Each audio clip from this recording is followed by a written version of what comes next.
Hello everyone, welcome back to my channel. And આજે છે હોલી અને અમે જઈ રહ્યા છીએ અંબિક રિસોર્ટમાં. ફાઇનલી ગાઈઝ રિસોર્ટ અમે પહોંચી ગયા છીએ અને ત્યાં જતા પહેલાં હાથમાં બેલ્ટ પહેરાવે છે. એન્ટર થતાં જ વ્યૂ જોઈને બધા ફોટો પાડવા લાગી ગયા. ફોટો પાડીને અમે બ્રેકફાસ્ટ કરવા જવાના હતા. અહીંયા ખૂબ જ આંબા હતા અને ત્યાંની કેરી ખૂબ જ ખાટી અને મસ્ત હતી. મારા પપ્પા મારા માટે તોડતા હતા. અત્યારે અમે ત્યાં 8 સવા 8 પહોંચી ગયા હતા અને જઈને તરત બ્રેકફાસ્ટ હતો. બ્રેકફાસ્ટમાં હતા બટેકા પૌવા, ઇડલી સંભાર,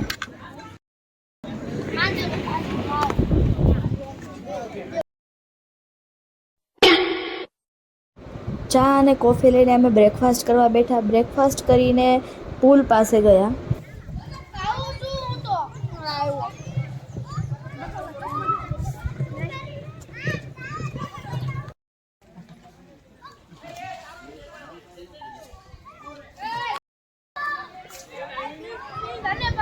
ફોટા પાડવા માટે લોકેશન ગોતતા ગોતતા અમે અહીંયા એક ખૂબ જ જગ્યા મસ્ત મળી, તો ત્યાં અમે ફોટા પાડવા માટે આવ્યા.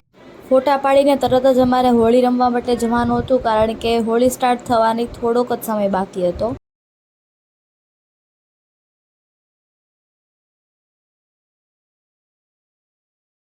ફાઇનલી ચેન્જ કરીને અમે હોળી રમવા માટે રેડી થઈ ગયા.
عندي خوش فصلة يا اخي تفوز تفوز والله خوش رقصة يا اخي دوس دوس عندي خوش فصلة يا اخي تفوز تفوز والله خوش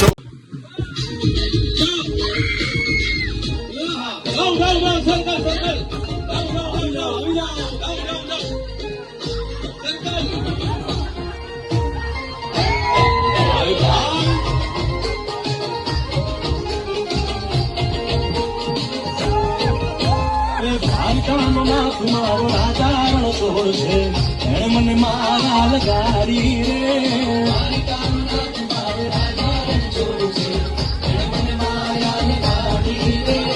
रे मुने माया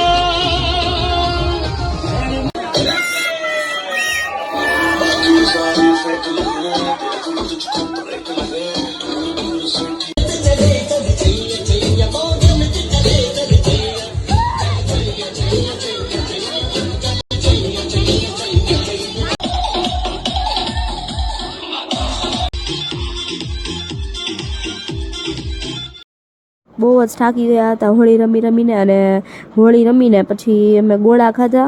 ગોળા ખાઈ અને બપોરે 12 વાગે અમે બપોરે જમવા ગયા.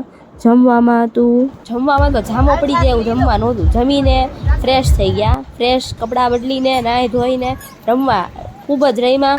અને 5 વાગે એડવેન્ચર શરૂ થવાનું હતું, તો ક્યારના મેની જ વાટ જોતા હતા કે ક્યારે એડવેન્ચર શરૂ થાય. ત્યાં સુધી આ ફાઇનલ એડવેન્ચર શરૂ થઈ ગયો અને સેફટી માટે અમે બેલ્ટ બાંધીને ઉપર જઈ રહ્યા હતા. આ બધા નીચેથી જોતા હતા કેવું અઘરું છે.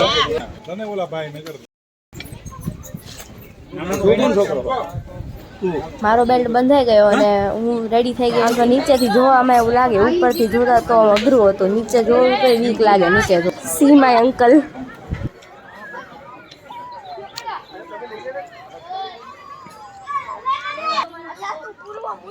આ ટેણીઓ હાડો સમજતો નતો, જાવું જાવું કરતો હતો, પણ એને ગયો જ તે ઘરવાળીની જેમ બધા દોરીએ ચોટી ગયા છે.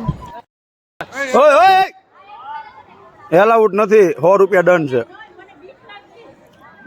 જમ મારમાં